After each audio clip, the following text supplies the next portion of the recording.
This is the story of a 1 a.m. voice note. Imagine the scene inside a sprawling, dimly lit Montecito mansion long after the staff has gone home. A glowing iPhone screen illuminates the darkness as a woman softly, methodically records the details of a private marital argument, logging the exact words, the emotional temperature, and the perceived slights of the day. What looks like a mundane modern habit, a digital diary entry to process personal frustration, is actually a devastating metaphor for a carefully constructed insurance policy. In less than a few years, the narrative has shifted from a fairy tale romance to a staggeringly cold psychological operation. We are no longer watching a love story against the world. We are watching the methodical documentation of an empire's collapse from the inside. By the end of this analysis, you will understand exactly what is happening behind the closed doors of the Sussex brand. We are going to unpack the recent highly orchestrated media leak that exposed a terrifying reality for the British royal family, and more specifically for Prince Harry. We will explore how an illusion of absolute power is being hastily rebuilt to mask commercial desperation, why a specific network of billionaires is being publicly leveraged as a shield, and what the revelation of secret ongoing recordings means for a man desperately trying to find his way back home. This is not just about a book deal. It is about the weaponization of private life and the ultimate betrayal of trust. To truly grasp the magnitude of this impending PR catastrophe, we have to look back at the contrast of their golden era. There was a moment not so long ago when they held the absolute attention of the globe. They were the modernizing force of a 1,000-year-old institution armed with unimaginable privilege, immense wealth, and a level of public goodwill that money cannot buy. The wedding was a cultural reset. They had the power to dictate terms to the world's most aggressive media markets. But fast forward to the present, and the schadenfreude is palpable. The billionaire PR machine has collided with a broke reality. The Spotify empire collapsed with executives publicly labeling them as uncooperative. The massive Netflix deal is hanging by a thread reduced to producing lifestyle shows that struggle to find cultural relevance. The invitations to top-tier Hollywood events from the Met Gala to the elite weddings of industry titans have quietly evaporated. The contrast between the global adulation they once commanded and the current reality of commercial isolation is staggering. It is precisely within this vacuum of relevance that the machinery of Hollywood PR begins to panic. When a brand is drowning, the first instinct is not to ask for a life raft, but to hire a photographer to show the world how beautifully you are swimming. This brings us to a highly strategic, incredibly revealing piece of media maneuvering. A major article recently dropped in the British press, allegedly sourced from the Sussex camp, attempting to rewrite the narrative of their Hollywood exile. The piece was designed to do one thing: project an illusion of untouchable power by aligning Meghan with some of the most influential women in the entertainment industry. The strategy was clear and coldly executed. The article explicitly name-dropped 4 stratospherically powerful figures: Oprah Winfrey television titan Shonda Rhimes, Starbucks chair and finance powerhouse Melody Hobson, and diplomat Nicole Avant, who happens to be married to the co-CEO of Netflix, Ted Sarandos. This was not a casual list of friends. This was a tactical deployment of names. The public relations message was designed to suggest that while Meghan might be absent from the red carpets, she is quietly operating in the boardrooms with the ultimate gatekeepers of Hollywood. It was an attempt to shift the focus from public rejection to private strategy. But when you analyze the details, the moral contradiction becomes glaringly obvious. The article attempted to explain away their absence from major social events like the wedding of Jeff Bezos and Lauren Sanchez by claiming the couple chose not to attend to avoid looking like opportunists and to stay above the celebrity fray. This is a devastatingly transparent excuse. You do not move to the epicenter of the paparazzi capital of the world, hire elite talent agencies, and launch lifestyle brands if you wish to remain above the celebrity fray.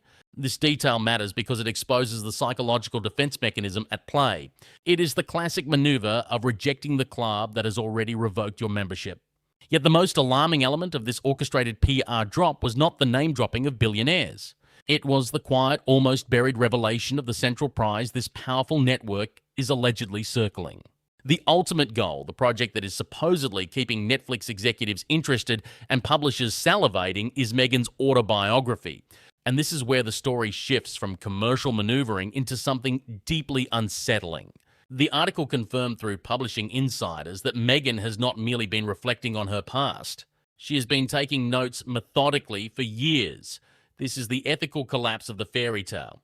The revelation that she has been recording voice notes on her phone in the middle of the night, structuring reflections and documenting everything since before they even formally exited the royal family, changes the reading of everything we have seen. It means that while the public was watching a woman struggling with the pressures of royal life, she was simultaneously acting as an archivist of her own grievances. Every slight, every argument, every closed-door conversation within the walls of the palace and within her own marriage was being collected, catalogued, and preserved. This is not the behavior of someone looking for emotional closure. This is the behavior of someone building a dossier. The psychological implications of this are staggering. It suggests a level of premeditation that strips away the narrative of pure victimhood. If you are secretly recording the dynamics of your life with the intent to one day monetize those memories on a global platform, you are no longer just a participant in your family. You are a surveillance mechanism. The public was told that the Oprah interview was her final truth and that the Netflix documentary was the closing of a chapter. But the existence of these methodical late-night voice notes proves that the well of grievances is deep and it is entirely for sale. This brings us to the devastating reality of Prince Harry's current isolation. He has spent the last year navigating a very delicate, highly scrutinized path toward reconciliation with King Charles. Following his father's health crisis, we have seen subtle but clear attempts from Harry to stabilize relations, to keep the door open for his children to know their grandfather, and to perhaps regain a sliver of the life and identity he left behind. He is a man caught between two worlds, desperately trying to avoid a permanent rupture with his bloodline. But he is walking into a trap of his own making. The threat is no longer just aimed at the monarchy. The threat is sitting right next to him in California. If a multi-platform autobiography is being negotiated, a project expected to be a global cultural event, potentially paired with a Netflix streaming special, it cannot be a book of polite reflections. The market demands blood. The publishers paying millions of dollars do not want a sanitized account of philanthropic goals. They want the 1 a.m. voice notes. They want the raw documented arguments. They want the unfiltered emotional wreckage of a marriage under pressure. Harry is attempting to negotiate peace with his family, completely unaware or perhaps deeply in denial that his wife holds a loaded commercial weapon, the very network of powerful producers and publishers allegedly supporting her are not doing so out of charity. They are waiting for the ultimate payday. They know that the true value of the Sussex brand lies in its ability to inflict damage on the British crown. And the moment Harry takes a definitive step toward reclaiming his former life, the moment he tries to cross back over the Atlantic in any meaningful way, that insurance policy will be activated. The methodical notes will become chapters. The secret recordings will become streaming content. He is tied to a ticking clock, and the countdown started the moment she hit record. The ticking clock is the most dangerous element in any high-stakes psychological warfare for Prince Harry. The realization that his private life has been methodically chronicled by the person closest to him must feel like the floor completely giving way. But to understand the true devastation of this dynamic, we must look at the reaction across the Atlantic. The British royal family is an institution that has survived centuries of scandal, war, and political upheaval. They do not react to emotional outbursts, they react to structural threats. And the confirmation of secret, ongoing audio recordings and meticulously structured journals is the ultimate structural threat. This is exactly why the rift is now permanent. For years, the public has wondered why King Charles and Prince William maintain such a frosty, impenetrable silence toward Harry. The narrative constantly pushed by the Sussex camp was always one of institutional coldness, an unforgiving family, and a stubborn refusal to apologize. But the reality is far more forensic and deeply chilling. You cannot have a private healing conversation with a man whose wife is taking notes for a multi-platform media rollout. Every text message, every private phone call, every tentative olive branch extended by the palace must be viewed as potential content for the next chapter. The monarchy has not simply frozen Harry out of spite, they have enacted a strict quarantine protocol. The family estrangement is no longer about hurt feelings, it is a legally and morally mandated firewall to protect the institution from a live microphone. But let us look closer at the justification quietly leaked to excuse this behaviour. The PR narrative attempts to frame Meghan's reliance on this powerful network of billionaires and producers as necessary emotional support. We are told she has been overwhelmed by the collapse of commercial deals and the constant tide of negative headlines. This is the ultimate weaponization of victimhood. It attempts to frame the ruthless documentation of private family matters not as a calculated business strategy, but as an act of emotional survival. By portraying herself as a woman seeking therapy and guidance from industry titans, she masks the aggressive commercial intent behind her actions. The public is meant to see a vulnerable woman gathering allies, but the reality is a CEO gathering investors for her next product launch. This brings us to the subtle visual shifts and social media signals that betray the true fractured state of their union. In the early days of their exit, their branding was entirely synchronized. They sat side by side on Oprah's couches, holding hands, projecting a fiercely united front against the world. It was them against the institution. But recently, a profound, quiet separation of their public identities has taken place. Harry is increasingly seen alone, undertaking solo trips to London promoting the Invictus Games and attempting to re-engage with the charitable roots of his former royal life. When he speaks, he looks like a man desperately trying to remember who he used to be. Meanwhile, Meghan's focus is entirely locked on the Hollywood ecosystem, attempting to launch lifestyle products and aligning herself with entertainment executives. What looked like a natural evolution of their careers is actually a devastating metaphor for a marriage pulling in two completely opposite directions. Harry wants a path back to respectability, a quiet life, and some form of familial connection. Meghan wants a commercial blockbuster that commands the attention of the globe. These two goals simply cannot coexist. The tragic irony of their current dynamic is that the very asset Meghan needs to secure her ultimate payday, the explosive.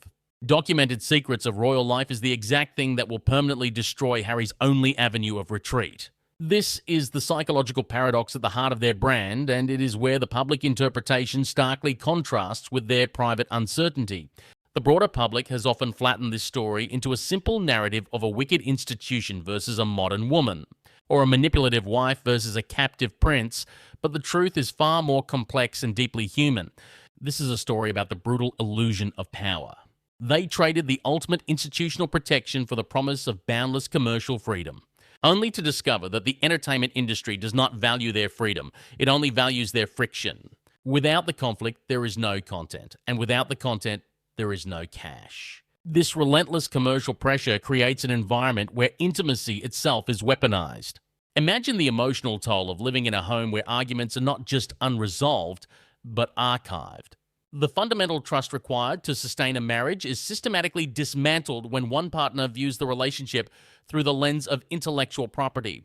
The network of power brokers allegedly advising her on long-term control of content are not advising a wife on how to genuinely support her husband through a family crisis. They are advising an executive on how to maximize the return on investment of her marriage. This is precisely why this story resonates so deeply with millions of viewers around the world. It transcends the specific wealthy details of tiaras, polo matches, and tabloid headlines. It taps into our most primal fears about trust, absolute betrayal, and the terrifying realization that someone you gave everything to might be quietly keeping a ledger. We are watching the ultimate cautionary tale of what happens when the pursuit of global relevance supersedes fundamental human loyalty. The schadenfreude we feel is not just about their spectacular professional failures. It is a collective, visceral reaction to the moral contradiction of preaching global compassion while actively plotting the destruction of your own family. As we look toward the future, the tension is reaching a critical mass. The memoir is not a matter of if, but when. The Hollywood power players hovering in the background are not there to catch her when she falls.